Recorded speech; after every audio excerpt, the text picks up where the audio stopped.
Welcome to our tutorial about debugging. Three types of errors exist: syntax errors, runtime errors, and logical errors. Syntax errors are often just spelling mistakes, as you've seen me do many times. For example, I misspelled the keyword dim here. When I mouse over, I see the syntax error prompt. Int A also has a blue squiggly line under it. When I mouse over it, I see that it's not declared.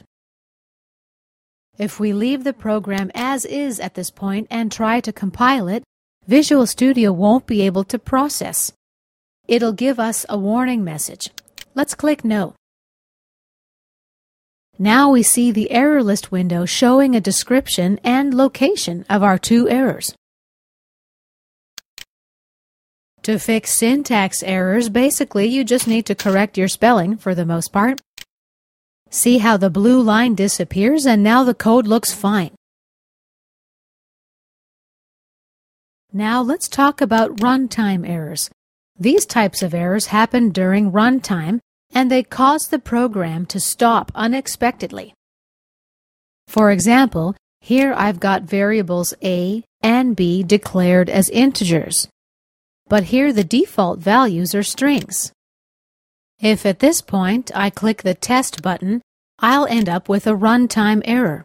Here's my error message: conversion from string A to type integer is not valid.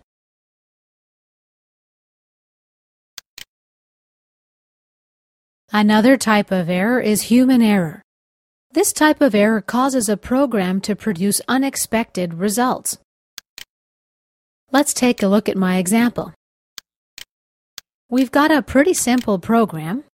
The integer in the left text box is compared to the integer in the right text box. If this comparison tests true, we should receive a yes value. However, let's run the test. I receive a no value. This mistake was caused by human error. These are logical errors, and they are usually the most difficult to find and the most difficult to fix. Can you see the location of the error in this block of code? Here it is. Instead of the equals operator, I use the greater than operator. At this point, if you don't have the debug toolbar visible yet, right-click and ensure that it's checked. Now let's insert a breakpoint at line 6. Let's examine the code line by line while we execute it and see the changes inside the code. Click the Start Debugging button. We'll enter some values in our text boxes 2, 2, and test. Now when I mouse over integer A, we see that integer A stores a value of 0.